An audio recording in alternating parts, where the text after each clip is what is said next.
بسم اللہ الرحمن الرحیم۔ ناظرین، ایمان، شجاعت اور وفا کی بلندیوں پر جب نگاہ کرتے ہیں تو وہاں ایک شخص نظر آتا ہے جس کی کوئی مثال نہیں،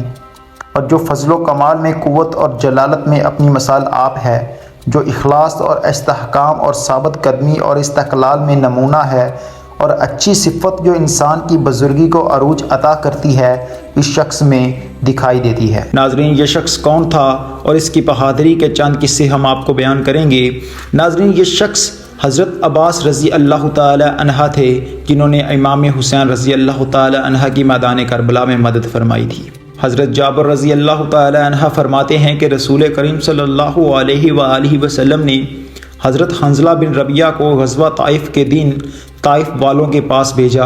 چنانچہ حضرت حنظلہ نے ان سے بات کی اور طائف والے انہیں پکڑ کر اپنے قلعے میں لے جانے لگے۔ تو حضور کریم صلی اللہ علیہ وآلہ وسلم نے فرمایا کہ کون ہے جو ان آدمیوں سے حنظلہ کو چھڑا کر لائے گا؟ اسے ہمارے پاس اس غزوے جیسا اجر ملے گا۔ اس پر صرف حضرت عباس بن عبد المطلب کھڑے ہوئے اور طائف والے حضرت حنظلہ کو لے کر قلعے میں داخل ہونے ہی والے تھے کہ حضرت عباس ان تک پہنچ گئے۔ حضرت عباس بڑے طاقتور آدمی تھے اور حضرت حنظلہ کو ان لوگوں سے چھین کر آپ نے انہیں گود میں اٹھا لیا، اور طائف والوں نے قلعے سے حضرت عباس رضی اللہ تعالی عنہ پر پتھروں کی بارش کر دی، لیکن آخرکار حضرت عباس رضی اللہ تعالی عنہ حضرت حنظلہ کو لے کر نبی کریم تک پہنچ گئے۔ آپ کربلا میں امام حسین کی فوج کے سپہ سالار اور علمدار تھے۔ آپ نے واقعہ کربلا میں امام حسین کے ساتھیوں کے لیے فرات سے پانی لائے، اور آپ کے بھائیوں نے عبید اللہ بن زیاد کے ایمان نامہ کو ٹھکرا دیا اور امام حسین کی فوج میں رہ کر جنگ کرتے ہوئے شہید ہوئے۔ بعض مقاتل کی کتابوں میں لکھا ہے کہ اس جنگ کے دوران آپ کے دونوں بازو جدا ہوئے تھے اور سر پر گرز لگا تھا اور ایسی حالت میں شہید ہوئے تھے۔ بعض نے آپ کی لاش پر امام حسین کا گریہ کرنے بھی نقل کیا ہے، اور بعض کتابوں میں لکھا ہے کہ آپ کا قد لمبا اور صورت کے اعتبار سے حسین تھے،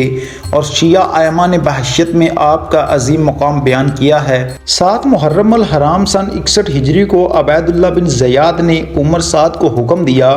کہ حسین اور ان کے ساتھیوں پر فرات کا پانی بند کر دیا جائے، تو امام نے حضرت عباس رضی اللہ تعالی عنہ کو بلا کر 30 سواروں اور 20 پیادوں کا ایک دستہ آپ کے حوالے کیا اور ہدایت دی کہ جا کر اپنے مشکوں میں پانی بھر کر لائیں۔ حضرت عباس رضی اللہ تعالی عنہ نے ان فرات کی مدد سے ساحل فرات پر تعینات یزیدی لشکر کو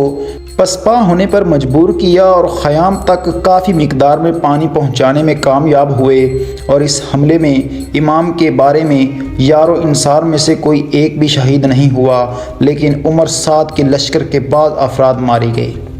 تاریخی گزارشات کے مطابق کربلا میں حضرت عباس اور ان کے بھائیوں کے لیے 2 آدمیوں نے امان نامہ بھیجا، لیکن جناب عباس اور ان کے بھائیوں نے انہیں ٹھکرا دیا۔ امان نامہ یہ تھا کہ وہ ان کو ٹھکرا کر، یعنی کہ امام حسین رضی اللہ تعالی عنہ کو ٹھکرا کر ہماری فوج میں شامل ہو کر امام حسین رضی اللہ تعالی عنہ کے مخالف جنگ کریں، لیکن انہوں نے اور ان کے بھائیوں نے اس جنگ میں حضرت امام حسین رضی اللہ تعالی عنہ کا ساتھ دیا، اور ان کے بھائیوں نے اس جنگ میں شہادت نوش فرمائی۔ ایک مرتبہ غزوہ تبوک سے واپسی پر ایک مجلس میں حضرت عباس رضی اللہ تعالی عنہ نے اجازت مانگی کہ میں آپ کی مدح میں کچھ اشعار کہنا چاہتا ہوں۔ آپ صلی اللہ علیہ وآلہ وسلم نے فرمایا کہ کہو، تمہارے دانت سلامت رہیں۔ حضرت عباس رضی اللہ تعالی عنہ نے اشعار کہے، جن میں سے چند کا ترجمہ درج ذیل ہے کہ جب تک کہ اس نے خندق کے عالی مقام اور نگہبان خاندان کو محفوظ کر دیا، اور خاندان نطق و گویائی سے آراستہ ہے، اور آپ کی ولادت کے وقت زمین روشن ہو گئی، اور آپ صلی اللہ علیہ وآلہ وسلم کی روشنی سے آفاق منور ہو گئے، اور ہم اس روشنی، نور اور نیکی کے آراستوں پر چلتے ہیں۔ حضرت عباس رضی اللہ تعالی عنہ حضور کریم صلی اللہ علیہ وآلہ وسلم کے چچا ہونے کے باوجود ادب نبوی کا ہمیشہ لحاظ رکھتے تھے،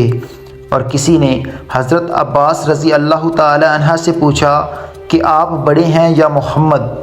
تو کیا خوب جواب دیا آپ نے، اور آپ نے فرمایا کہ میری عمر زیادہ ہے لیکن وہ مجھ سے بڑے ہیں۔ ناظرین، اگر آپ کو ہماری یہ ویڈیو اچھی لگی ہو تو ہمارے اس چینل کو سبسکرائب کر دیجیے گا اور مزید اسلامک ویڈیو دیکھنے کے لیے ہمارے چینل سے جڑے رہیے گا۔